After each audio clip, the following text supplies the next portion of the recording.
Brian Carlton on Triple M. Moon Man. I need to play you a little intro here just before we get into this one. You've no doubt seen this TV show at some point. Space, the final frontier. These are the voyages of the starship Enterprise. Its 5-year mission: to explore strange new worlds, to seek out new life and new civilization, to boldly go where no man has gone before.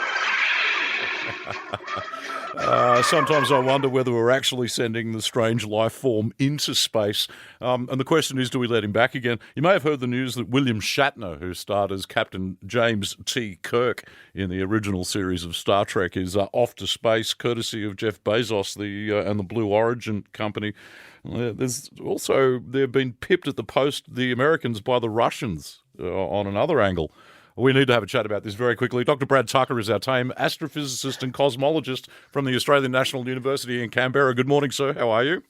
Good. How are you? We are really sending the alien to space this time, aren't we? You've seen the guy recently, surely.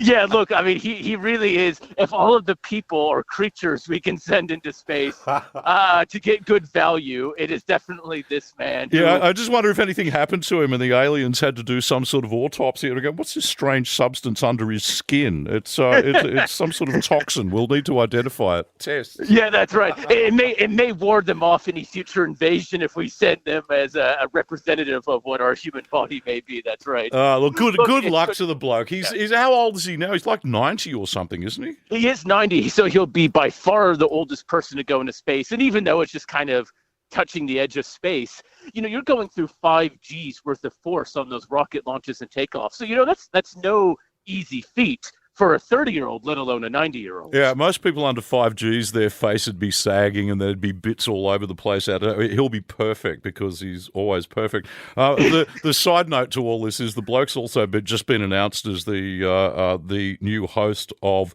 arguably one of the more bizarre shows on television, Ancient Aliens. And what's his name? Georgios Tsoukalos, who's been hosting that for years, has stepped aside, and William Shatner's moving in to host that, which will be hilarious. Now, the movie that is being shot, Tom Cruise wanted to get involved in this, apparently, and pipped at the post by the Russians. What's happening there? The movie in space. So there is going a movie in space. So who would ever thought that William Shatner would not be the first actor in space because a Russian beat Tom Cruise, who wanted to start this whole race? This whole tagline is just weird. So last year, Tom Cruise said, hey, SpaceX, NASA, I want to go film a movie in space. It's a great idea. They were originally going to do it last month, but last month, Elon Musk had that inspiration for private civilian mission takeoff. Yeah. So he bumped Tom Cruise to next year. Well, the Russians said, we have actors and actresses in a rocket. Why don't we send an actress to go film a movie into space? So last night, a Russian actress and director launched on a Soyuz capsule and soon we'll be docking at the space station for 12 days of filming on the space station for a feature film. Good stuff. So actually the first movie we're likely to go and see at some point will stream off the internet at home on your big screen that's actually shot in space and not just pretending.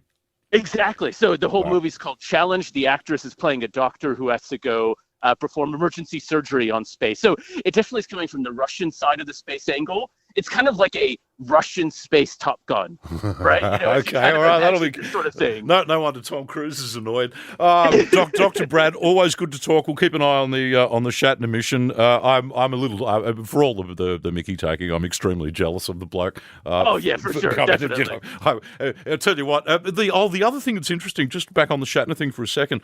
One of his co-passengers on that trip is a young Australian entrepreneur who's paid full coin for the ticket.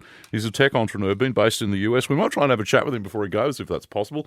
Parker, can you chase that one down for me? Thank you. Definitely. He definitely should. I mean, you're going to be one of the first people to go into space as a civilian. You're an Australian, and your seatmate is William Shatner. Yeah, I know. Yeah. I must talk to him. It's important. Dr. Brad, thank you, sir, as ever. Good on you. Take care. Brad Tucker, ANU astrophysicist and cosmologist. From Hobart, 6 a.m. weekdays. Brian Carlton, the Spoon Man, on 107.3 Triple M.